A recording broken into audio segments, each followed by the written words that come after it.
Now time for Commitment 2010. Well, he sent political shockwaves by dropping out of the race for Congress after finishing third in the special election. And this morning, Ed Case joins us now so we can find out more about his stunning decision and what's next. Good morning, Mr. Case, and thank you so much for joining us. Good morning. Good to be here. I know why nobody's on the road. They're all at home watching the game. Exactly, or maybe calling in sick or something. Oh, absolutely, man. I don't know if they're going to call in sick. It's called Wahine Day. Oh, That's an allowed day here. Well, it was definitely politics, the talk of the state over the weekend when you made this stunning decision to drop out of the race. And now everyone wants to know, what are you going to do next? And, you know, the filing deadline is July 20th, and some people are thinking, are you going to run for Honolulu mayor?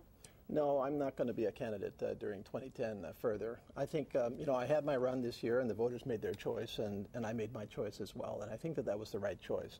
So I think it's time for me to step back a second and see where I want to go with the rest of my political career, if at all. Certainly I'm going to be part of public service one way or the other. But there are many ways of serving the public, and I think this is the time for me to just you know, take stock and see where I want to go next. And I've got a lot of things to do. I've got a long list at home, and I had a great excuse until about 12 o'clock on Sunday. And at 12 o'clock on Sunday, my wife said, the excuses are over now. Now it's time for the list. Yeah. You know, it's interesting. You read those political columns. Jerry Burris wrote, as a practical matter, Case has positioned himself nicely in the political seasons as the political seasons unfold in the next few years. If Hanabusa beats DeJu in the next two-year term in the House, Case can begin focusing on the Senate toward the day when either Inouye or Akaka inevitably leaves. Do you have your eye on Congress again, maybe the Senate in the future? Well, I mean, I think you know, I clearly am interested in the service that I can provide at either the state or the federal level. And what I don't know is whether I'm going to be a candidate again. I think that's the thing that I have to think through right now. But I'm gratified that the discussions in the paper are to this effect, and I've certainly tremendously appreciate the many people that have contacted me and asked me to stay in politics. It's a lot better than the alternative, as I've said, and so we're just going to have to take it as it comes. Is it fair to say that as you made this critical decision that you felt that a bitter primary would be too damaging for your future political career? No, it was not about that. It was about the bitter primary would be too damaging to projecting the values up to Washington that I think Colleen and I do share. We have our differences. We have our differences on specific issues. I think we differ on the degree to which our political culture in Hawaii needs to change. But ultimately, what Congress is about is taking values and converting them into decisions on behalf of the country. And I think we shared those values.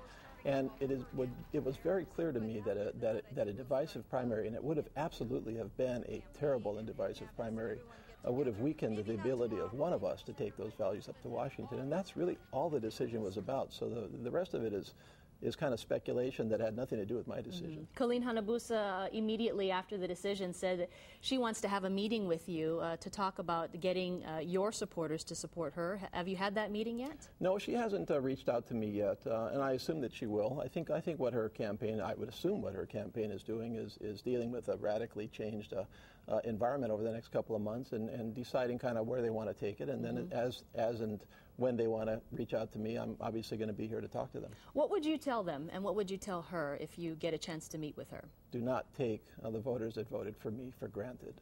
These voters that have supported me and many others throughout the years are independent. They make up their own mind. They are concerned and want change in our state and in our country. And if and as you can reach out to them and project both the values that we agree on and your commitment to basic changes in our state and national political culture, you will be able to earn their vote. But if you don't do that, you know, they want change. And Congressman Charles DeJu, his reaction was he thinks that your supporters, because they are independent-minded, will cross over and vote for him. So how likely do you think that would happen? I think it's really up to Colleen and Charles to go out and earn my voters. I think my voters are perfectly willing and able to think this through. They know what they want. They will vote for the person that reaches their deep desire for change in our state and in our country. And I think if and as they realize that, I think they're going to be able to reach those voters. So I mean, the basic advice would be don't take anything for granted. Mm-hmm. And you have really positioned yourself as a Democrat outside of the Democratic machine, and being independent-minded, as you said. And some of those in the so-called Democratic machine, like Senator Dan Inouye, commended you for this decision to drop out of the race. Do you think that if you run in politics again, that you will try to reach out to folks like him, some more mainstream Democrats, to try to help you?